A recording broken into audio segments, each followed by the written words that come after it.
जय हिंद सभी प्यारे साथियों को, वेरी गुड आफ्टरनून। और आप सभी प्यारे साथी जुड़ चुके हैं सीटेट के सेशन में, और ये आपका पेपर फर्स्ट होने वाला है जो आपका कक्षा 1 से 5 तक का होगा। 30 दिसंबर 2021 वाला पेपर है। तो फटाफट से आ जाइए आप सभी लाइव, और इनविटेशन भेज दीजिए अपने दोस्तों को, न्योता भेज दीजिए फटाफट से, आपके दोस्त भी जुड़ सकें। जैसे कि और भी वीडियो में आपने प्यार दिया, सम्मान दिया, वैसे ही इस वीडियो को भी आप लोग एक बार दबा करके सेशन को शेयर कर दीजिए फटाफट से, और लाइक का बटन दबाना बिल्कुल भी ना भूलें। ठीक है, तो चलिए ये है आपका पेपर फर्स्ट। ठीक है, इसका सॉल्यूशन देने वाले हैं हम आज आपको, तो फटाफट से आ जाइए, जुड़ जाइएगा। और मैं आपको अपना क्लास का जो टाइम बता दूं, वो आपका जो क्लास का टाइम रहता है वो 3 बजे रहता है, और शाम 7 बजे क्लास का टाइम रहता है। ये 2 क्लासेस होती हैं आपकी, तो जुड़ना ना भूलें कतई। भविष्य के साथ खिलवाड़ नहीं चलेगा। ठीक है, पढ़ना पड़ेगा अगर माता पिता की फिक्र को फक्र में बदलना है। ठीक है, तो आ चुका है आपके कदमों में पहला प्रश्न, तो फटाफट से सही आंसर छापने का आप क्या करें, प्रयास करें। देखिए पहला प्रश्न क्या लिखा हुआ है। पहला प्रश्न है आपका ईवीएस, जो आपका ईवीएस होता है, जो मैं आपको डेली पढ़ाता हूं ना, ईवीएस। ठीक है, इसके बारे में ईवीएस की एक अध्यापिका, एक मैडम जी हैं, उनके बारे में है। ठीक है, अध्यापिका की कक्षा 1 में, यानी कि अबू धाबी का एक छात्र है। ठीक है, अबू धाबी का एक छात्र है। अध्यापिका की ऑनलाइन कक्षा लेने का यानी कि नियत समय 10 बजे है। अबू धाबी का एक छात्र है, बताओ वहां का छात्र यहाँ की अध्यापिका से पढ़ रहा है। ठीक है, अरे पढ़ते हैं ना, इंडिया भाई इतना सुपर कंट्री है, क्यों नहीं पढ़ेंगे, हम लोग विश्व गुरु बनने वाले हैं ना। ठीक है, चलिए आगे लिखा है 10 बजे IST, ये जो टाइम दिया गया है अबू धाबी वाले विद्यार्थी का, उसके ऑनलाइन कक्षा में अपने घर से उपस्थित होने के लिए क्या समय होगा। अब यह समय बताना है। जैसे आप कहते हैं ना, विश्व के मानक समय से भारत का मानक समय 5.5 घंटे आगे है, तो वो क्यों है, आज की क्लास में आप देखने मतलब समझने का प्रयास करेंगे। देखिए आपको मैं यहाँ पर कुछ चीजें बताऊं तो आप समझने का प्रयास करेंगे। विश्व का मानक समय, विश्व का मानक समय, ठीक है, विश्व का मानक समय कहां से लिया गया है आपका, तो ये आपके लंदन के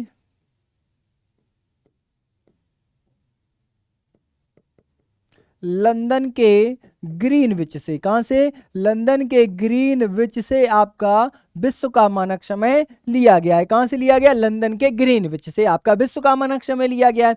और अगर हम बात करें भारत के मानक समय के, भारत का मानक समय, तो भारत का जो मानक समय ये कहां से लिया गया, गुरुजी हमें सीधा आंसर बताओ ना, ये कौन सा आपका होगा। इसका क्या मतलब है भैया, इसका मतलब है उसने अभी अबू धाबी का पूछा है, फिर किसी और देश का पूछ लेगा, फिर क्या करोगे, इसलिए बता रहा हूं ये। ठीक है, तो सुनिए, भारत का मानक समय कहां से लिया गया है, तो आपके प्रयागराज के, कहां से, प्रयागराज के नैनी से लिया गया है। ठीक है, जब नैनी ऑप्शन में नहीं मिलता है तो मिर्जापुर टिक लगाते हैं, क्या लगाते हैं, मिर्जापुर। तो ये भारत का मानक समय, यहां से कौन सी रेखा गुजरती है, तो 82.5 पूर्वी देशांतर, कौन सी, 82.5 मतलब 82.5 डिग्री पूर्वी देशांतर। ठीक है, यहां से रेखा गुजरती है। और ये अब यहां पर एक पॉइंट और नोट करिए, विश्व के मानक समय से भारत का मानक समय। ठीक है, तो लिखिए आप लोग,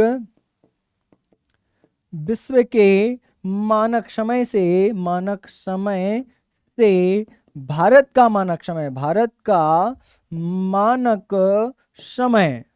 का मानक समय 5 घंटे 30 मिनट आगे है। कितना आगे है, 5 घंटे 30 मिनट आगे है। गुरुजी ये आगे है तो है कैसे, आइए समझाने का प्रयास करते हैं। ये भैया सारी चीजें बताई जाएंगी। ठीक है, कैसे है, अब सुनिए यहाँ पर कैसे आपका 5.5 घंटे आगे है। देखिए भैया, आपका पृथ्वी कितना घूमता है, 360 डिग्री घूमता है। कितना घूमता भैया, 360 डिग्री घूमता है। ठीक है, कितने घंटे में घूमता है, सब जानते हैं कि 24 घंटा में घूमता है। अरे काट दो भैया, इसको क्या कर दो, काट दो, तो कितना आ जाएगा, 15 डिग्री 1 घंटा। 1 घंटे में पृथ्वी कितना घूमेगी, 15 डिग्री। तो यहां पर मैं आपको बताऊं, पृथ्वी 1 डिग्री घूमने में, पृथ्वी को 1 डिग्री पृथ्वी को घूमने में 15 मिनट का समय लगता है। कितने मिनट का, 15 मिनट का। तो 1 डिग्री पृथ्वी को घूमने में ये आपका यहां पर क्या हो जाएगा, सॉरी 15 डिग्री पृथ्वी को घूमने में 1 घंटा। थोड़ा सा बाबू उल्टा हो गया, इसको थोड़ा सा देख लेते हैं, ठीक है।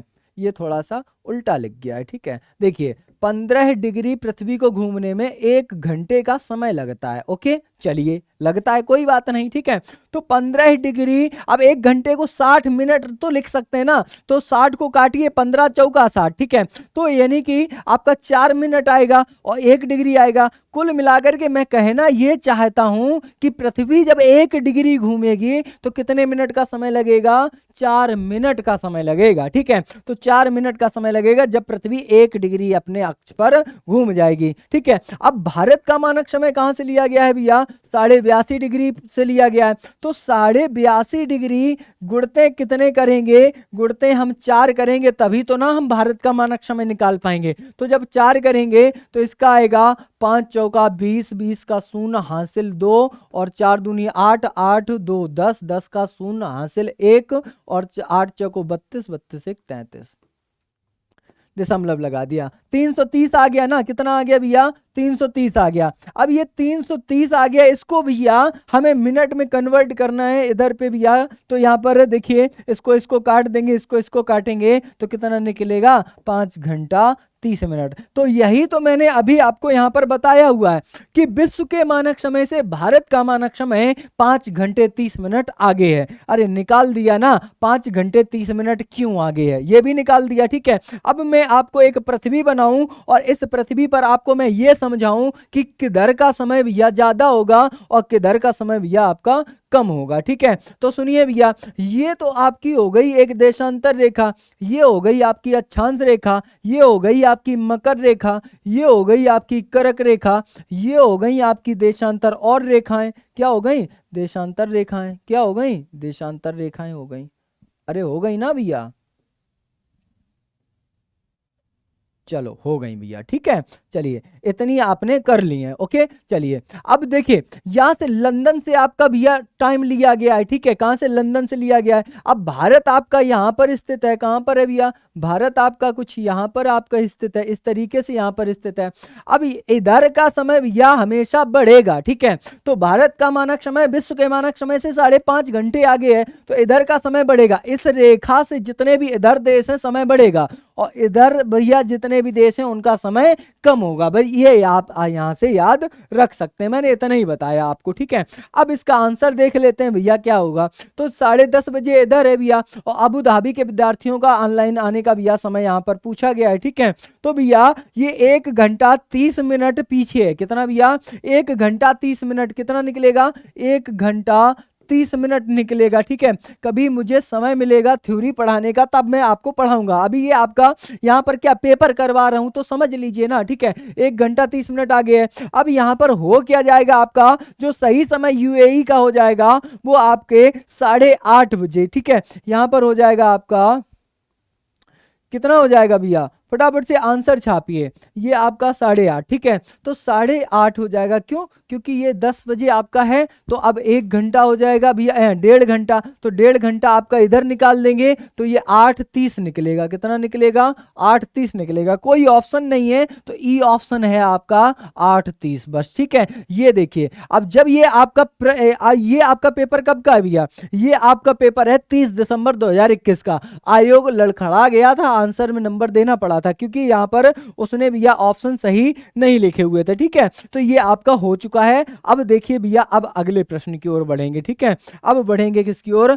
अगले प्रश्न की ओर। बताइए इसका सही जवाब क्या होगा। देखो प्रश्न क्या है, प्रश्न लिखा है भारत में भोजन बनाने के लिए निम्नलिखित में से मतलब किस प्रकार के तेल का प्रयोग सबसे कम होता है? बताइए किस प्रकार के तेल का प्रयोग सबसे कम होता है? पाम का तेल, सरसों का तेल, नारियल का तेल, मूंगफली का तेल। अब तो आपको ऐसा लग रहा होगा गुरुजी तो तेल बेचते हैं। क्या बेचते हैं? तेल बेचते हैं, लेकिन तेल नहीं बेचते हैं भैया। मैं क्वेश्चन पढ़ा रहा हूं आपको, ठीक है। बताइए सॉरी, पाम, सरसों, नारियल, मूंगफली, सबसे कम किस प्रकार के तेल का प्रयोग किया जाता है? ठीक है, तो इसका सही आंसर क्या हो जाएगा? नारियल का तेल। अरे आप अपनी भैया ये बालन में लगाते हैं ना नारियल का तेल, ठीक है, कम मतलब यूज होता है। 50% लोग, कितने? 50% लोग किस तेल का प्रयोग करते हैं? सरसों के। पाम का तेल कितना भैया? 40% लोग किसका प्रयोग करते हैं?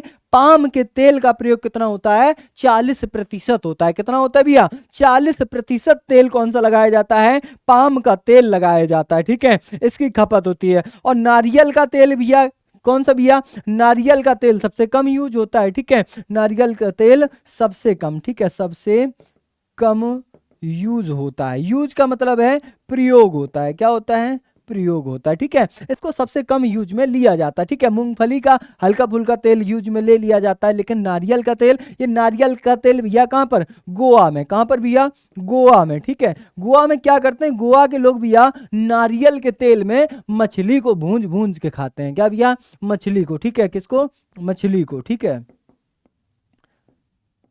पका कर खाते हैं, पका कर खाते हैं, ठीक है।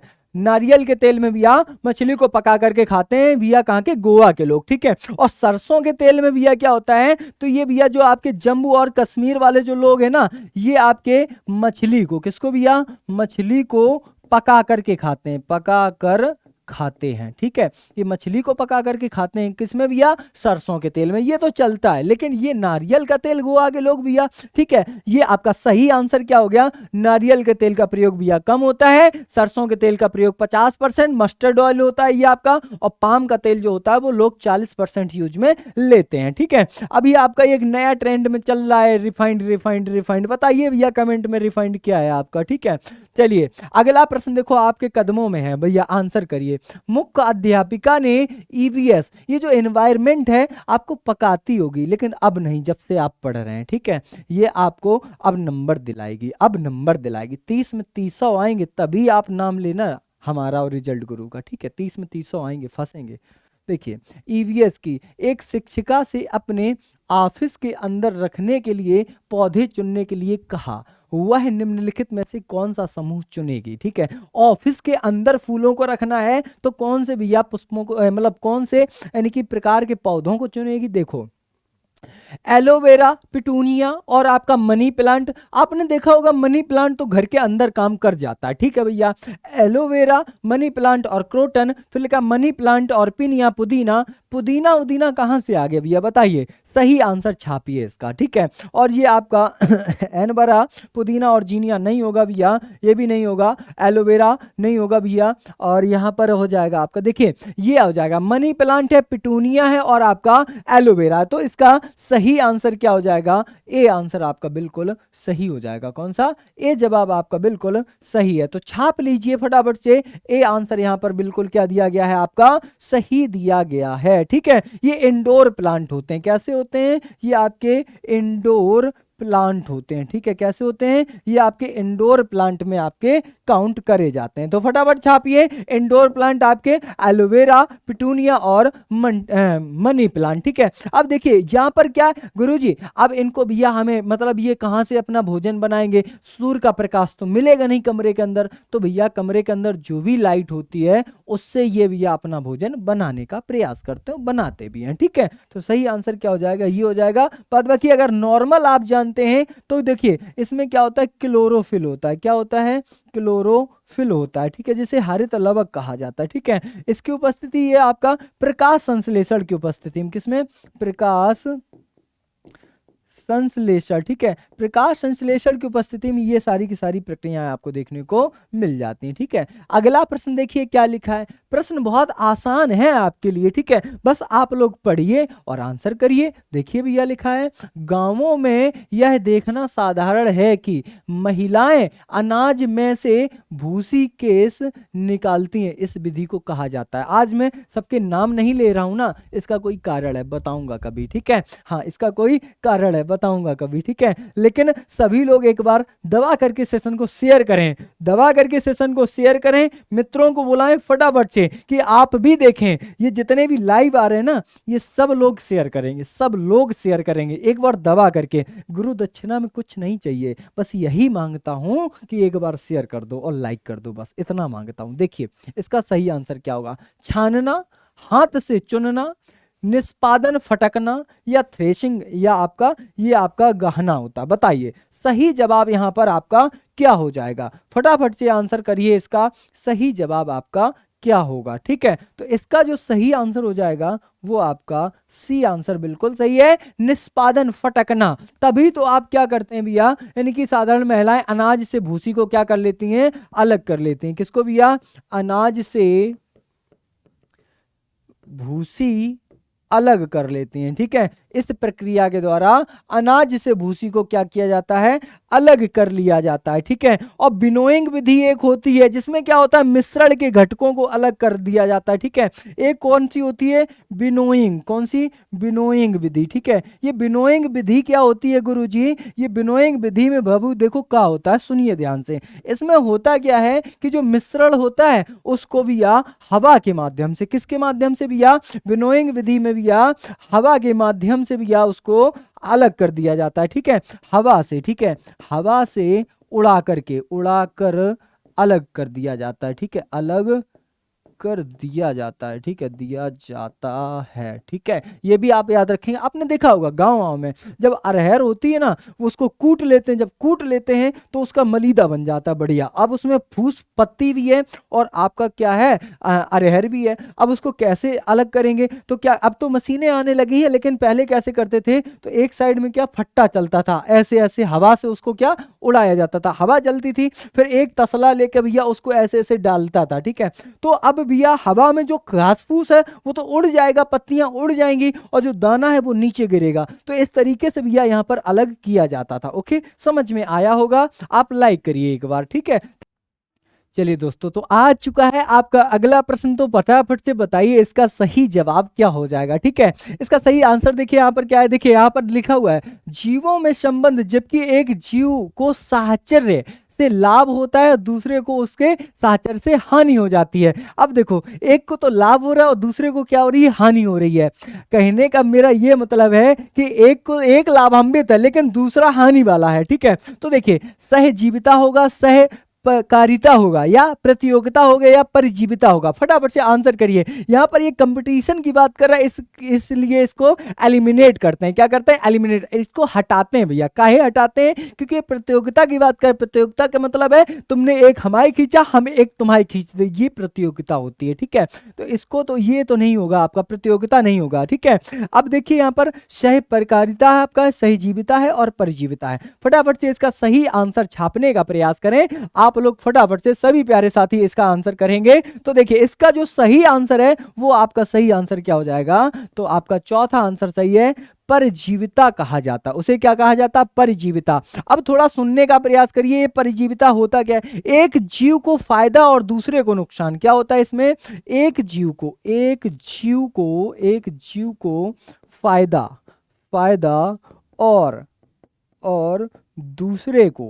दूसरे को नुकसान होता है। क्या होता है, दूसरे को नुकसान होता है। ठीक है, इसमें क्या होता है, एक जीव को तो फायदा हो रहा होता है और दूसरे को नुकसान हो रहा होता है। गुरुजी ऐसे समझ नहीं आया, कुछ एग्जाम्पल बताओ। अरे भाई बताते हैं ना एग्जाम्पल, देखिए एक को फायदा दूसरे को नुकसान कैसे होगा, तो इसका जो आपका एग्जाम्पल हो जाएगा, यानी कि एक को फायदा दूसरे को नुकसान, तो मनुष्य के शरीर में जुआ आ गया ना समझ में। ठीक है, यानी कि देखिए ये रहा एक चिंकिया, ये क्या रहा, चिंकिया। ये चिंकिया अपने सर को धुलती नहीं है लेकिन खुश बहुत रहती है। ठीक है, ये क्या कहती है, ये खुश रहती है। अब देखो ये इसके जो शरीर में है ये छोटे छोटे जुआ है, कहाँ है, जुआ है। ठीक है, ये जुआ है। ठीक है, अब क्या है, अब यहाँ समझ में आ गया आपको, यहाँ पर क्या है, ये चिंकिया है, ये जो क्या है, ये जो चिंकिया है आपकी, इसमें क्या है, इसके सर में क्या है, जुए हैं। क्या है भैया, इसके सर में जुए हैं। ये जुए इसके सर से भैया इसके खून को पी रहे होते हैं, इसमें वो अपना पोषण तलाश कर रहे होते हैं। लेकिन इसमें चिंकिया का घाटा है ना, खून चूस जाएगा, खत्म हो जाएगी, चिंकिया मर जाएगी। ठीक है, तो इसका घाटा हो जाएगा। तो ये किसका उदाहरण है, ये है परिजीविता का उदाहरण है। किसका है, परिजीविता का। ठीक है, कुल मिलाकर के एक को लाभ हो रहा है, जुए को लाभ है, और इस चिंकिया को हानि हो रही है, तो ये परिजीविता है। और दूसरा आपका सहजीविता। गुरुजी क्या होता है, क्या भैया, सहजीविता थोड़ा सा समझ लीजिए गुरुजी, सहजीविता क्या होता है, तो सहजीविता में दो जीव परस्पर एक दूसरे पर यानी कि लाभ प्राप्त करते हैं। ठीक है, एक दूसरे की ओर लाभान्वित होते हैं। ठीक है, यानी कि दोनों जीवों का लाभ, दोनों जीवों का लाभ होता है। ठीक है, दोनों जीवों को लाभ होता है और इसे क्या कहा जाता है? इसे कहा जाता है सहजीविता। क्या कहा जाता है? सहजीविता। गुरुजी इसका भी एक एग्जाम्पल है, बताओ ना, तभी तो अच्छे समझ में आएगा। देखिए भैया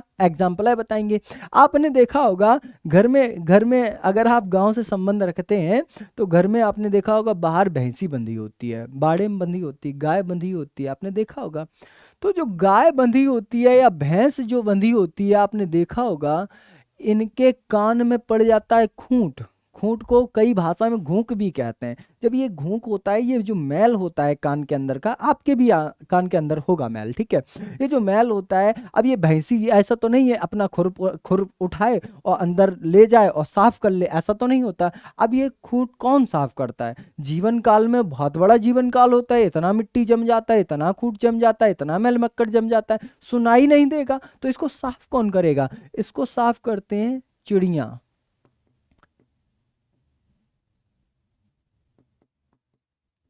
चिड़िया इसको क्या करती हैं? इसको साफ करती हैं। तो देखिए चिड़िया जब इसको साफ कर रही होते हैं, आपने देखा होगा कौवा वगैरह उसके कान के अंदर चोंच डाल देते हैं, फिर भैया कुछ निकालते हैं, बढ़िया खा के भैया वापस आते हैं। ठीक है, तो देखिए यहाँ पर चिड़िया का फायदा क्या हो रहा है? उसका पेट भर रहा है। यहाँ पर गाय और भैंस का फायदा क्या हो रहा है? उसका कान साफ हो रहा है।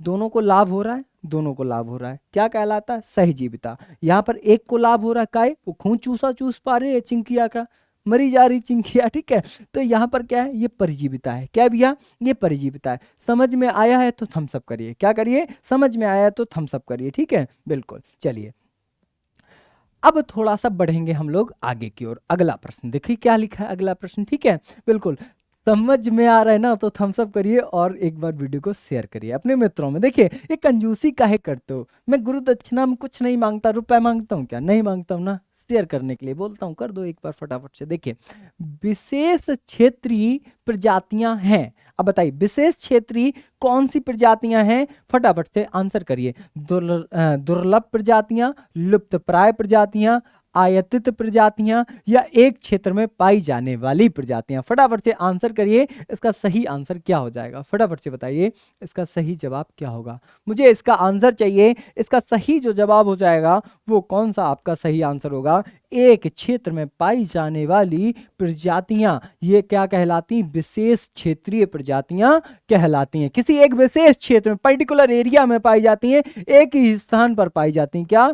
एक ही स्थान पर पाई जाती हैं। ठीक है,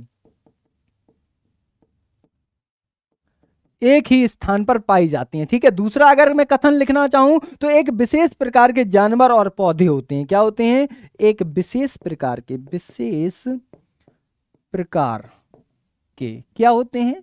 जानवर कौमा पौधे होते हैं। क्या होते हैं? ये एक विशेष प्रकार के जानवर और पौधे होते हैं। अब जैसे आपने देखा ओक का, किसका? ओक का। ठीक है, ये ओक जो होता है आपका एक विशेष प्रकार का पौधा है जो कहां पर? ऑस्ट्रेलिया में पाया जाता है। कहां पर पाया जाता है? ऑस्ट्रेलिया में। ठीक है, तो एक विशेष क्षेत्र में पाया जाता है, एक विशेष प्रजाति भी है आपकी। ठीक है, तो आपने ये तो सुन लिया, ओक सुन लिया, और आपने देखा होगा साइबेरियन पक्षी होते हैं। क्या होते हैं? साइबेरियन पक्षी। जो आपके साइबेरियन जो पक्षी होते हैं, ये भैया आपके यानी कि एक पर्टिकुलर क्षेत्र में रहते हैं और फिर जलवायु के हिसाब से डिपेंड करते हैं एक स्थान से दूसरे स्थान पर। तो यहाँ पर जो सही है, एक क्षेत्र में पाई जाने वाली प्रजातियों को क्या कहा जाता है? यानी कि विशेष क्षेत्रीय प्रजातियां कहा जाता है। ठीक है, और यहाँ पर आपने सुना होगा रेड डाटा बुक के बारे में। किसके बारे में? रेड डाटा बुक के बारे में। Red data book. ये गुरुजी रेड डाटा बुक क्या होती है? इसको कौन जारी करता है? इसको कौन जारी करता है? तो रेड डाटा बुक को भैया कमेंट बॉक्स में छापिए कौन जारी करता है। ठीक है, ये 1969 में लॉन्च करी गई थी बुक। इसमें तीन मतलब कलर के पेज होते हैं, आगे बताया जाएगा आपको। ठीक है भैया, एक लाल होता है, एक ग्रीन होता है, इस तरीके से। ठीक है, 3 कलर के पेज होते हैं, तीनों का अलग अलग मीन्स निकाला जाता है। ठीक है, तो इसका जो सही आंसर है वो कौन सा हो गया? D is the right answer. कौन सा हो गया बाबू? डी आंसर बिल्कुल सही है। सभी प्यारे साथियों को बहुत आभार, आप लोग आंसर सही कर रहे हैं। ठीक है, चलिए हमने आज कसम खाई है कि किसी का नाम नाम नहीं लेंगे, ठीक है, नाम नहीं लेंगे, कल से नाम लेंगे, ठीक है, कल से नाम लेंगे लेकिन आज से नहीं, ठीक है।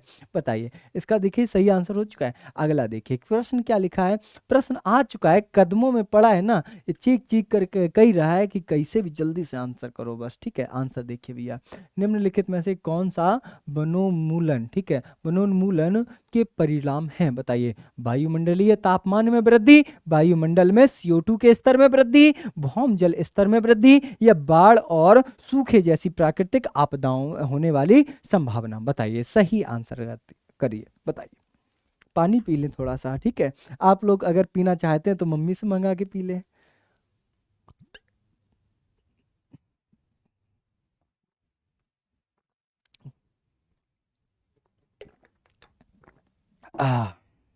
बताइए सही आंसर इसका क्या होगा। अच्छा, आपने कुछ प्रजातियों के बारे में यहाँ पर आपने भैया पढ़ा होगा, तो मैं कुछ प्रजातियों के बारे में भी बताने का प्रयास करता हूँ। देखिए एक होता है की स्टोन प्रजाति, कौन सी होती है, की स्टोन, की स्टोन प्रजाति, आपने सुना होगा ये की स्टोन प्रजाति क्या होती है। जो की स्टोन प्रजाति होती है आपकी, एक सुना होगा आपने फाउंडेशन प्रजाति होती, कौन सी, फाउंडेशन, फाउंडेशन प्रजाति होती है। एक आपने सुना होगा अम्ब्रेला प्रजाति होती है, कौन सी, अम्ब्रेला प्रजाति। तो ये प्रजातियां होती हैं आपकी, सब अलग अलग हैं, ठीक है। की स्टोन है, फाउंडेशन है, अम्ब्रेला है, ठीक है। इन पर आपको नहीं जाना है, ये अलग का विषय है आपका, ठीक है। अभी आपको प्रश्न का सही आंसर देना है। निम्नलिखित में से कौन सा वनोन्मूलन के परिणाम है। देखिए वायुमंडलीय तापमान में वृद्धि, बात बिल्कुल सही है, वनोन्मूलन का परिणाम है आपका।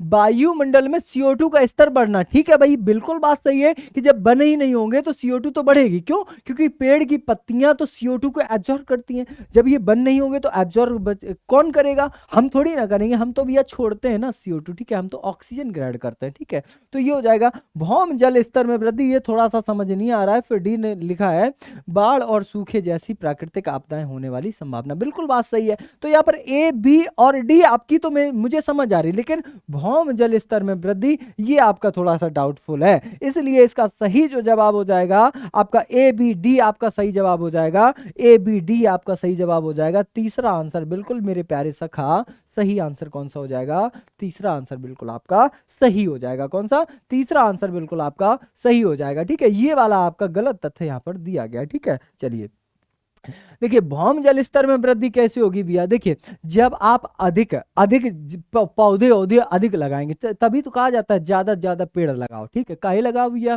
क्योंकि जब ज्यादा पेड़ होंगे तो पेड़ जमीन पर लगेंगे, जमीन में पेड़ की जड़ें होंगी, जब पानी बरसेगा तो उन्हीं जड़ों के माध्यम से पानी नीचे जाएगा, जब पानी नीचे जाएगा भैया आपका तो वाटर लेवल ऊपर आएगा, जब वाटर लेवल ऊपर आएगा आपको आसानी हो जाएगी, पानी मिलने लगेगा, ठीक है। एक चीज ये हो गई, पेड़ ज्यादा लगाओगे, दूसरा फायदा क्या होगा, हजारों फायदे गिनवा सकता हूं अभी खड़े खड़े, ठीक है। दूसरा फायदा क्या होगा, सुनिए, दूसरा फायदा ये होगा जो वातावरण में जो आपकी मौजूद CO2 है इसका पेड़ ऑब्जर्वेशन करते हैं। जब ये ऑब्जर्वेशन करते हैं तभी तो तापमान में कमी आती है, नहीं तो CO2 बढ़ जाए। अब शुक्र पर CO2 कितनी है, शुक्र ग्रह पर अगर हम बात करें तो शुक्र पर 98% कौन सी गैस है भैया, CO2 पाई जाती है, इसीलिए सबसे अधिक गर्म ग्रह है। कौन सा भैया, अरे सॉरी, इसीलिए सबसे अधिक गर्म ग्रह है, क्या है, सबसे अधिक गर्म ग्रह है, क्या है भैया आपका, गर्म ग्रह है, काहे है भैया, CO2 58% पाई जाती है। अपने यहाँ कितनी,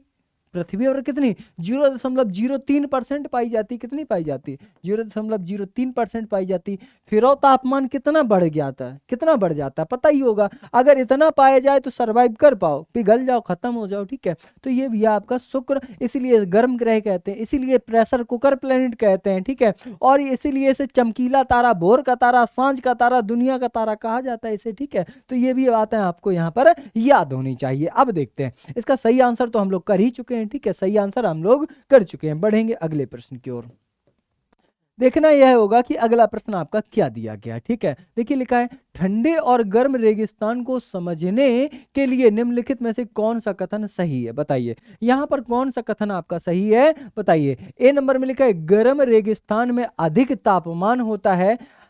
आप लोग कमेंट कर रहे हैं ना, कह रहे हैं गुरुजी बोल नहीं रहे हो, अरे भैया कैसे बोले, बोलेंगे समय आने पर, ठीक है। देखिए, गर्म रेगिस्तान में अधिक तापमान होता है जबकि ठंडे रेगिस्तान में कम तापमान होता है, ठीक है। गर्म में तापमान अधिक होगा, बात सही है, ठंडे में कम होगा, तापमान जीरो में चला जाएगा, माइनस में चला जाएगा। फिर लिखा है गर्म रेगिस्तान पर सूर्य और रेत की अधिकता होती है, ठीक है। यहाँ पर गर्म जो रेगिस्तान होता है सूर्य और रेत की अधिकता होती है, ठंडे रेगिस्तान में भूमि बर्फ और हिम से आच्छादित होता है, बात सही है। फिर लिखा है गर्म रेगिस्तान लाल या नारंगी होता है जबकि ठंडा रेगिस्तान स्लेटी रंग का होता है। फिर लिखा है गर्म और ठंडे रेगिस्तान में ऋतु के उतार चढ़ाव के महत्वपूर्ण प्रभाव की अनुभूति की जा सकती है। अब बताइए इसका बाबू सही आंसर क्या होगा। इस पर मत जाइए, इस पर मत जाइए, आप यहां पर अपना आंसर सही करें, ठीक है। कभी कभी देखिए ये थोड़ा सा इधर पे एरर हो चुका है, इसमें सही से नहीं लिखा हुआ है, ठीक है। बाद बाकी आप लोग आंसर बताइए इसका। तो इसका देखिए ए हो जाएगा, बी हो जाएगा और सी, ए बी सी आपका आंसर बिल्कुल सही होगा। कौन सा?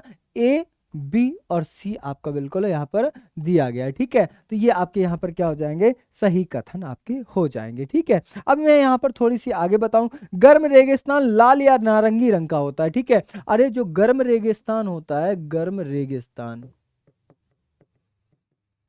कैसा हो जाता है? लाल या नारंगी, लाल या नारंगी, ठीक है। गर्म रेगिस्तान लाल या नारंगी हो जाता है और ठंडा रेगिस्तान भूरा होता है, ठीक है। जो ठंडा रेगिस्तान होता है ये कैसा होता है? ये भूरा होता है। कैसा हो जाता है? भूरा हो जाता है, ठीक है। चलिए अगले प्रश्न की ओर बढ़ते हैं। अगला प्रश्न आपके कदमों में, फटाफट से सही आंसर ठोकिए इसका, बताइए। लिखा है वन्य जीव के संरक्षण के लिए राष्ट्रीय उपवन पार्क महत्वपूर्ण। भारत में कौन सा राष्ट्रीय पार्क सबसे पुराना है? कईयों बार बताया है, इसलिए आज आपको कमेंट करना पड़ेगा। फटाफट से कमेंट करिए। और हाँ, जितने लोग ये देखो ना, देखते हैं और चले जाते हैं, मैं इनके लिए एक बात कहूँ ना, भैया जब तक पूरा नहीं पढ़ोगे समझ में नहीं आएगा। एक बार पूरी शिद्दत के साथ, पूरे दिल के साथ, पूरे जोश के साथ, पूरे जज्बे के साथ, पूरे जुनून के साथ अगर क्लास को पढ़ लिया ना तो फैन हो जाओगे। तो पूरी क्लास को आपको शिद्दत के साथ दिल थाम के पढ़िएगा, वीडियो के अंत तक बने रहिए, ठीक है। करिए आंसर करिए। लिखा है काजीरंगा राष्ट्रीय उद्यान या आपका जिम कॉर्बेट उपवन या कान्हा उपवन या बांधवगढ़ उपवन, बताइए सही आंसर। अब देखिए यहां पर देखिए, भारत का सबसे पुराना नेशनल पार्क, बताइए भारत का सबसे पुराना राष्ट्रीय उद्यान कौन सा है? तो आपका है जिम कॉर्बेट। क्या है? जिम कॉर्बेट, ठीक है। जिम कॉर्बेट नेशनल पार्क सबसे पुराना है, ठीक है। इसका पुराना नाम क्या है? पुराना नाम, ठीक है। इसका पुराना नाम क्या था भैया? तो इसका पुराना नाम था बाबू हेली नेशनल पार्क। का नाम था? हेली नेशनल पार्क इसका पुराना नाम था। कौन था? हेली नेशनल पार्क इसका पुराना नाम था, ठीक है। अब इसका फिर से नाम बदला गया। ये इंडिया में चल क्या रहा? नाम ही तो बदले जा रहे हैं, ठीक है। अरे आपको पता होगा, नाम ही बदले जा रहे हैं, ठीक है। तो अब इसका नाम फिर से बदल दिया गया। अब नया नाम क्या कर दिया गया? नया नाम, ये मैंने बीच का नाम बताया है, पुराना हेली था, फिर बीच में जिम कॉर्बेट किया गया और नया कौन सा है भैया आपका नाम? तो रामगंगा कर दिया गया। क्या? रामगंगा नेशनल पार्क कर दिया गया, ठीक है। और इसके मध्य से कौन सी नदी गुजरती है? तो रामगंगा नदी। कौन सी? रामगंगा, रामगंगा नदी इसके मध्य से गुजरती है। और इस नदी में हेजियन तत्व की अधिकता है। किसकी? हेजियन की अधिकता है। हेजियन की अधिकता पाई जाती, ठीक है। हेजेन की अधिकता पाई जाती। तो रामगंगा नदी। अब गुरुजी बना तो था, आपने सही बोला है, लेकिन ये कब बना था ये भी तो बताओ। तो ये 1936 में आपका बनाया गया था। कब बनाया गया था? 1936 को आपका ये बनाया गया था। कब? 1936 में ये आपका बनाया गया था, ठीक है। कौन सा? जिम कॉर्बेट राष्ट्रीय उद्यान। गुरुजी और बताओ थोड़ा सा, ये कहाँ पर है? तो ये आपका उत्तराखंड में आपका स्थित है। कहाँ पर? उत्तराखंड में। अब उत्तराखंड में और भी तो हैं गुरुजी। हाँ बाबू और भी है, सुनिए ध्यान से। तो देखिए आपका गंगोत्री। कौन सा? Gangotri national park. और कौन सा? नंदा देवी। कौन सा? Nanda Devi national park. गुरुजी और बताओ एक आध दो, ठीक है। तो देखिए जिम कॉर्बेट, नंदा देवी, आपका गंगोत्री हो गया। फूलों की घाटी। कौन सी? फूलों की घाटी।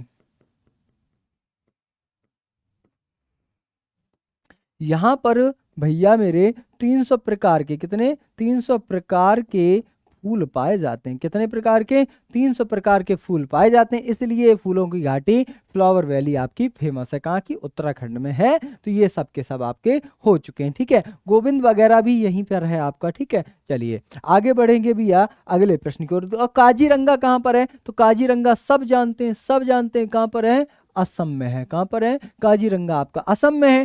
कान्हा आपका कहाँ पर है, तो कान्हा, ये कान्हा और माधवगढ़ ये दोनों भैया आपके मध्य प्रदेश में है। कहाँ पर है, मध्य प्रदेश में। ठीक है, भारत में सबसे अधिक, भारत में सबसे अधिक राष्ट्रीय उद्यान अगर पाए जाते हैं तो किस राज्य में, मध्य प्रदेश में। दूसरे नंबर पे कौन सा आएगा, अंडमान और निकोबार आएगा। पहला कौन सा है आपका, जिम कॉर्बेट, जिसको हेली नेशनल पार्क के नाम से जाना जाता था। सबसे ऊंचा कौन सा है, हेमिस राष्ट्रीय उद्यान। सबसे छोटा कौन सा है, साउथ बटन, जो कहां पर है, अंडमान और निकोबार में स्थित है। ठीक है, बिल्कुल ये सब तथ्य हैं आपके परीक्षा के पॉइंट ऑफ व्यू से इंपॉर्टेंट है। पन्ना कहां पर है, तो मध्य प्रदेश में है, ये सब याद होना चाहिए। गिर कहां पर है, गुजरात में है। काय के लिए फेमस है, रॉयल बंगाल टाइगर के लिए फेमस है। ठीक है, और ये भी टाइगर के लिए फेमस है। ठीक है, ये भी royal Bengal, royal Bengal tiger. ठीक है, टाइगर ये भी इसी के लिए फेमस है। ठीक है, रॉयल बंगाल टाइगर के लिए ये भी आपका फेमस है। ठीक है, तो ये आप सब क्या करें, इनको छाप के लें, छाप लें। ठीक है, चलिए अगला देखिए क्या लिखा हुआ है। प्रश्न लिखा हुआ है, आप बताइए भैया, लिखा नीचे दिए गए पदों से बीज के अंकुरण के सही क्रम को पहचानिए। बीज के अंकुरण का सही क्रम भैया बताइए क्या हो जाएगा, फटाफट से आंसर करिए आप लोग। कभी कभी पता है क्या आता है, जिम कॉर्बेट किस जिले में है, कमेंट बॉक्स में बताइए।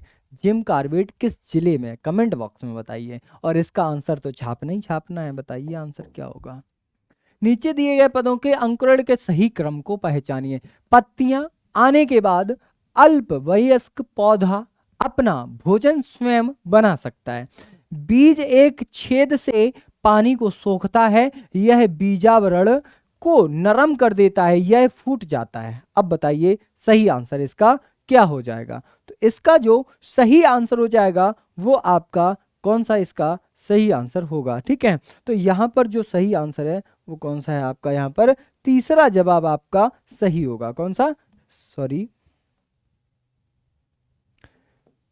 तीसरा जवाब आपका सही होगा। कौन सा होगा भैया, तीसरा जवाब आपका, तीसरा जवाब आपका बिल्कुल सही हो जाएगा। सी इज द राइट आंसर आपका हो जाएगा, इधर से तीसरा जवाब आपका बिल्कुल सही हो जाएगा। ठीक है, अब यहाँ पर आपको पता होना चाहिए जो बीज होता है वो पर्यावरण में भी यह क्या करता है, अंकुरित होता है। क्या होता है, अंकुरित होता है। इसके बाद में जब पानी प्रचुर मात्रा में मिलता है तो अंतः छेपड़ करता है। ठीक है, जब उसको क्या भैया, पानी अच्छे मात्रा मिलता है तो अंतः छेपड़ करता है। ठीक है, इस तरीके से भैया उसकी रूपरेखा आप यहाँ पर समझेंगे। इसे एंजाइम कहते हैं। ठीक है, यानी कि जो पानी होता है उसको प्रोटीन रूप में मिलता है। पानी किस रूप में, पानी उसको प्रोटीन रूप में मिलता है और इसे ही क्या कहा जाता है, एंजाइम कहा जाता है। ठीक है, तो ये सारे के सारे तथ्य थे उसके। चलिए आगे बढ़ते हैं अपने अगले प्रश्न की ओर। बताइए इसका सही जवाब क्या होगा। लिखा है बाजरे के बीज की खेती से प्लेट तक की सही यात्रा को चुनिए। बताइए, सही यात्रा को चुन करके बताना है। बताइए, फसल काटना, थ्रेशिंग, गूंथना, फटकना, पीसना, सेकना, बेलना। बताइए, इसके बाद लिखा है फसल काटना, फटकना, पीसना, थ्रेशिंग, गूंथना, बेलना, सेकना। फटाफट से आंसर करिए भैया, इसका सही आंसर चाहिए मुझे। इसका सही जो आंसर हो जाएगा ये आपका यहाँ पर, ये जो आंसर है ये आपका तीसरा सही आंसर है। फसल को काटना, फिर फटकना, फिर पीसना, फिर थ्रेशिंग, फिर आपका गूंथना, फिर वेलना, फिर सेकना। ठीक है, ये यहाँ पर आपका सही है। ठीक है,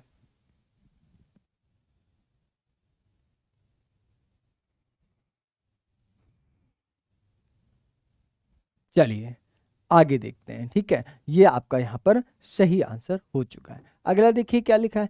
प्रश्न लिखा है लाल आंकड़ों की पुस्तक दर्ज करती है। अब ये लाल आंकड़ों की पुस्तक क्या दर्ज करती है ये आपको यहाँ पर बताना है।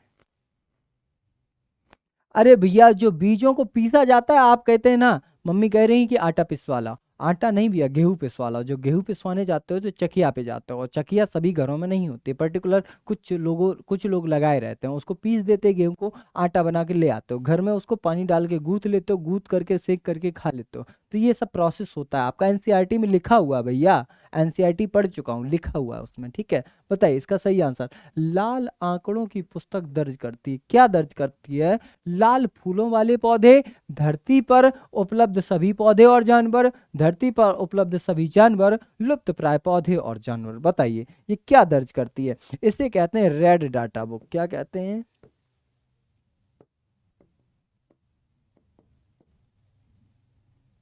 इसे कहा जाता है भैया रेड डाटा बुक कहा जाता है। आईयूसीएन के द्वारा जारी होती है, किसके द्वारा?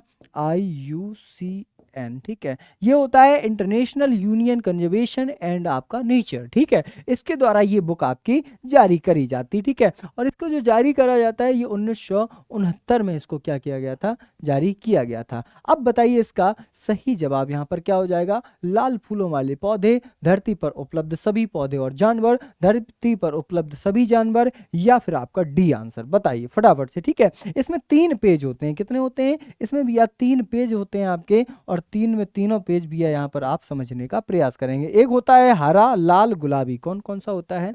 हरा होता है, लाल होता है, गुलाबी होता है। गुलाबी, यहाँ से एक चीज याद आ गई, वो क्या कहते हैं ना, गुलाबी आंखें, कुछ इस तरीके से, समझ आ रहा होगा आपको, ठीक है। लेकिन पढ़ना है आपको बाबू, यहाँ पर पढ़ना है, ठीक है। इसका अब देखिए, लाल भैया पेज में हरे पेज में पहले देखिए क्या लिखा होता है। तो जो हरा पेज होता है उसमें सुरक्षित जीव होते हैं। क्या होते हैं? इतना समझिए, सुरक्षित जीव होते हैं इसमें, ठीक है। लाल पेज में बाबू क्या होता है? तो लाल में पृथ्वी पर संख्या बहुत कम है और विलुप्त हो चुके हैं उनके नाम, ठीक है। जिन जीवों की संख्या पृथ्वी पर बहुत कम है, ठीक है, उनके नाम, और विलुप्त के नाम, ठीक है। जो विलुप्त हो गए हैं, हो चुके हैं, ठीक है, हो चुके हैं, इनके नाम है। जैसे डायनासोर विलुप्त हो चुका है, कहीं दिखाई देता है? नहीं दिखाई, कहीं दिखाई दे तो कमेंट बॉक्स में बता देना फिर, ठीक है। तो यहाँ पर ये हो जाएगा। अब गुलाबी में क्या होता है, ठीक है। तो जो गुलाबी होती है इसमें आपके धीरे धीरे विलुप्त हो रही और उनके जो वंश होते हैं वो लिखे होते हैं, किसमें भैया? गुलाबी में लिखे होते हैं, ठीक है। और आगे नहीं बढ़ रही हैं वो चीजें इसमें लिखी होती है, ठीक है। धीरे धीरे विलुप्त हो रही प्रजातियां, धीरे धीरे विलुप्त हो रही प्रजातियों को यहाँ पर इंडिकेट किया जाता है, यहाँ पर लिखा जाता है, ठीक है। तो ये चीजें यहाँ पर आपकी दर्शाई जाती हैं। ओके, चलिए अब बढ़ेंगे भैया हम लोग आगे अगले प्रश्न की ओर, और अगला प्रश्न देखना यह होगा। और हाँ, जो प्रजातियां कांस्टेंट हैं, बढ़ नहीं रही हैं, ठीक है, यानी कि कांस्टेंट है, इतना याद रखिए, ठीक है। जो बढ़ नहीं रही हैं उनको भी यहाँ पर गुलाबी पृष्ठों पे दर्शाया जाता है, ठीक है, बिल्कुल। यहाँ पर लुप्त प्राय जानवरों और पौधों को रिकॉर्ड रखा जाता है, लुप्त प्राय जानवरों और पौधों का रिकॉर्ड रखा जाता है। तो इसका सही आंसर क्या हो जाएगा? यहाँ पर डी आंसर बिल्कुल आपका सही हो जाएगा, ठीक है। हाँ, सभी प्यारे बंधुओं का आंसर सही है, D is the right answer. Okay, चलिए आगे बढ़ते हैं हम लोग अगले प्रश्न की ओर। देखिए लिखा है नेहरू इंस्टीट्यूट ऑफ माउंटेनियरिंग आपका स्थित है। ये जो आपका नेहरू इंस्टीट्यूट है आपका, ये कहाँ पर आपका स्थित है? बताइए, सही आंसर करिए। स्थित उत्तरकाशी में, दार्जिलिंग में। दार्जिलिंग की तो चाय फेमस है, जीआई टैग भी मिल चुका है, 10 वर्षों के लिए दिया जा चुका है, ठीक है, दिया जाता है, ठीक है। जियोग्राफिकल इंडिकेशन होता है ना भैया, ठीक है। धर्मशाला है, ऊंटी है। बताइए सही आंसर भैया, इसका सही आंसर छापिए। तो इसका जो सही आंसर हो जाएगा वो Uttarkashi is the right answer. कौन सा हो जाएगा? उत्तरकाशी आपका बिल्कुल सही आंसर होगा। इसकी स्थापना 1965 में की गई थी। कब करी गई थी इसकी स्थापना भैया? 1965 में की गई थी। और ये उत्तराखंड के कहाँ पर? उत्तराखंड के उत्तरकाशी में। कहाँ पर? उत्तर उत्तर उत्तर काशी में की गई थी। कहाँ की गई थी? उत्तराखंड के उत्तरकाशी में इसकी स्थापना करी गई थी। ठीक है, तो ये आपका यहाँ पर सही आंसर हो चुका है। ठीक है, ये इसमें क्या होता है, जो पर्वतारोहण होते हैं भैया वो एक ग्रुप के साथ जाते हैं भैया, यानी कि पर्वतारोहण करने। ठीक है, ऊपर जाते हैं भैया, चढ़ते जाते हैं। ठीक है, इसमें एक लीडर होता है, वो सभी का ख्याल रखता है। ये सब चीजें इसमें इंक्लूड करी गई हैं, एनसीईआरटी में दिया हुआ है। ठीक है, अब इसमें देखिए ये कहाँ चढ़ते हैं, सब के सब माउंट एवरेस्ट पर चढ़ते हैं। ठीक है, कहाँ पर? माउंट एवरेस्ट पर। माउंट एवरेस्ट, ये माउंट एवरेस्ट गुरुजी है क्या भला, बताइए जरा। देखिए भैया, माउंट एवरेस्ट कुल ऊंचाई है 8,848.86 मीटर। कितनी है? 8,848.86 मीटर है। कहाँ पर स्थित है? तो ये पहले छापिए कि ये आपकी नेपाल में स्थित है। और नेपाल में गुरुजी से क्या कहा जाता है? तो सागर माथा कहा जाता है। क्या कहा जाता है? सागर माथा कहा जाता है। ठीक है, इसी को पर्वतों की रानी क्या कहा जाता है? पर्वतों की रानी कहा जाता है। इसे क्या कहा जाता है बाबू? इसे कहा जाता है पर्वतों की रानी कहा जाता है। ये भी आप याद करिए। और अभी इसका मेजर किया गया था नेपाल और चाइना के द्वारा। किसके द्वारा? नेपाल और चाइना के द्वारा अभी इसको मेजर किया गया था। और सुनिए आप लोग भैया, यहाँ से माउंट एवरेस्ट से और सुनिए, ये आपकी महान हिमालय पर स्थित है। कहाँ पर? महान हिमालय पर। ठीक है, ये आपकी महान हिमालय पर स्थित है। ठीक है, ये किस हिमालय का पार्ट है? महान हिमालय का आपका ये पार्ट है। ठीक है, ये माउंट एवरेस्ट आपका। ओके, चलिए, ये दुनिया की सबसे ऊंची पर्वत श्रृंखला है। ठीक है, पर्वत चोटी है।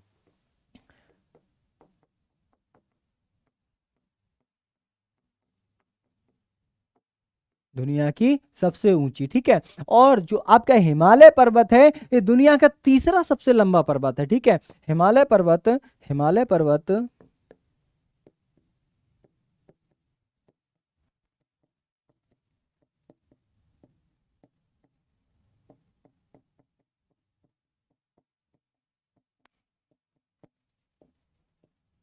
दुनिया का तीसरा सबसे लंबा पर्वत कौन सा है? हिमालय है, जिसकी कुल लंबाई कितनी है? तो 2500, 2500 किलोमीटर लंबाई। कितना है? 2500। ठीक है, और सबसे मतलब सबसे लंबा कौन सा? ये तो तीसरा है। सबसे लंबा कौन सा है? तो सबसे लंबा है पहले नंबर पे एंडीज आएगा, जो 7200 किलोमीटर लंबा है। और ये कहाँ पड़ता है? दक्षिण अमेरिका में। कहाँ पड़ता है? ये दक्षिण अमेरिका में पड़ता है। और अगर दूसरे की बात करें तो दूसरा है आपका रॉकी। ये कहाँ पड़ता है? तो ये आपका उत्तर अमेरिका में पड़ता है। कहाँ पड़ता है बाबू? ये पड़ता है आपका उत्तर अमेरिका में। तो सारी चीजें आपको समझ में आ रही होंगी, तो फटाफट से आप लोग एक बार लाइक शेयर सब्सक्राइब करें। ठीक है, देखो सब्सक्राइब तो करना ही पड़ेगा, क्योंकि कल की क्लास भी तो पढ़नी है ना, नोटिफिकेशन कैसे आएगा?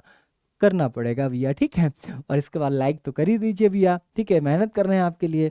और शेयर करो मित्रों में, जिसके कर भला तो हो भला, सीधी सी बात है। ठीक है, चलिए प्रश्न अगला। गुरुजी दो पेन नहीं लिए हैं, लेकिन 2 टिक लगते हैं। ठीक है, बताइए सही आंसर बताइए, इसका क्या होगा? पहचानिए कि निम्नलिखित राज्यों में से किसकी एक दिशा में समुद्र है। बताइए किसके एक दिशा में समुद्र है? नक्शा बनाना पड़ेगा गुरुजी आपको आज। तो नक्शा भैया बनाएंगे, आप कहेंगे तो भैया बनाएंगे, आपका नक्शा तो जरूर बनाएंगे बाबू। बना दिया ना? छापिए। देखिए, पहचानिए कि किन राज्यों में किसी एक दिशा में समुद्र है। गुजरात, महाराष्ट्र, गोवा, कर्नाटक, केरल, तमिलनाडु, आंध्र प्रदेश, पश्चिम बंगाल, अंडमान एंड निकोबार। एक दिशा में कैसे हो गए भैया? गुजरात, महाराष्ट्र, गोवा, कर्नाटक, केरल, तमिलनाडु, आंध्र प्रदेश, पश्चिम बंगाल और उड़ीसा। ठीक है, गुजरात, मध्य प्रदेश, गोवा, कर्नाटक, केरल, तमिलनाडु, आंध्र प्रदेश, पश्चिम बंगाल, उड़ीसा। गुजरात, मध्य प्रदेश, गोवा, कर्नाटक, केरल, तमिलनाडु, आंध्र प्रदेश, पश्चिम बंगाल, झारखंड। भैया झारखंड कहाँ से आ गया? झारखंड कहाँ से आ गया? एक काट दिया ना। देखिए यहां पर सबसे पहले गुजरात, महाराष्ट्र, गोवा, कर्नाटक, केरल, तमिलनाडु, आंध्र प्रदेश, उड़ीसा, पश्चिम बंगाल। हो गया ना? तटीय राज्य कितने हो गए? 9 आपके तटीय राज्य हैं। अब इसका सही जवाब छापिए कि इसका सही जवाब क्या होगा। ठीक है, तो देखिए गुजरात है आपका, महाराष्ट्र है, गोवा है, कर्नाटक है, केरल है, तमिलनाडु है, आंध्र प्रदेश है, आपका उड़ीसा है, पश्चिम बंगाल है। ठीक है, तो ये वाला जो आपको आंसर दिखाई दे रहा है ना, फटाफट से टिक कर लीजिए। ठीक है, फटाफट से क्या कर लीजिए? टिक कर लीजिए। यही वाले राज्य आपको मैंने सारे के सारे यहाँ पर बताए हुए हैं। ठीक है, सही आंसर कौन सा हो जाएगा, दूसरा इज राइट आंसर आपका हो जाएगा। तटीय राज्यों की कुल संख्या कितनी है, 9 है। अब देखिए पश्चिमी घाट में कितने हैं, पश्चिमी घाट में कितने हैं, तो पश्चिमी घाट में आपके 5 हैं। और पूर्वी घाट में कितने हैं भैया, तो पूर्वी घाट में आपके 4 हैं। देखिए 1 2 3 4, तो ये पूर्वी घाट है 4 है। पश्चिमी घाट में 5, 1 2 3 4 5, तो 5 आपके पश्चिमी घाट में हो जाएंगे, 4 आपके पूर्वी घाट में हो जाएंगे। ठीक है, तो ये भी आपको यहाँ से क्या करना है, याद रख लेना बाबू, क्या कर लेना है, याद रख लेना है। ठीक है, अगला देखिए क्वेश्चन क्या लिखा है, क्वेश्चन लिखा है आपका फसल काटने का पूर्व खुशी का उल्लास का प्रमुख अवसर होता है, सही कथन को पहचानिए। उत्तर प्रदेश, बिहार और मध्य प्रदेश में तिल संक्रांति को मनाया जाता है, झारखंड में पोंगल, तमिलनाडु में आपका नवरात्र को मनाया जाता है, या फिर गुजरात में लोहड़ी मनाया जाता है, केरल में ओणम को मनाया जाता है, महाराष्ट्र में गुड़ी पड़वा, ठीक है, पड़वा होता है आपका पड़वा। ठीक है, असम में बिहू, पश्चिम बंगाल में नवरात्र को मनाया जाता है। बताइए सही जवाब इसका क्या हो जाएगा, फटाफट से छाप दीजिए सही जवाब। तो इसका दूसरा आंसर बिल्कुल आपका सही है। ठीक है, ए और डी आपका सही है, ए सही है। ठीक है, उत्तर प्रदेश, बिहार और मध्य प्रदेश में तिल संक्रांति को मनाया जाता है, बात बिल्कुल सही है। ठीक है, बिल्कुल। और यहाँ पर लिखा है आपका डी वाला। ठीक है, डी में लिखा महाराष्ट्र में गुड़ी पड़वा को, असम और बिहू पश्चिम बंगाल में नवरात्र को मनाया जाता है। ठीक है, बिल्कुल बात आपकी सही है। ठीक है, उत्तर प्रदेश, बिहार और मध्य प्रदेश तिल संक्रांति इसे कहा जाता है। ठीक है, बिहू आपका असम का होता है, बिहू आपका कहाँ का होता है, बिहू आपका असम का होता है। ठीक है, सत्रिया भी आपका यहाँ का होता है, कौन सा, सत्रिया भी आपका बाबू यहीं का आपका होता है।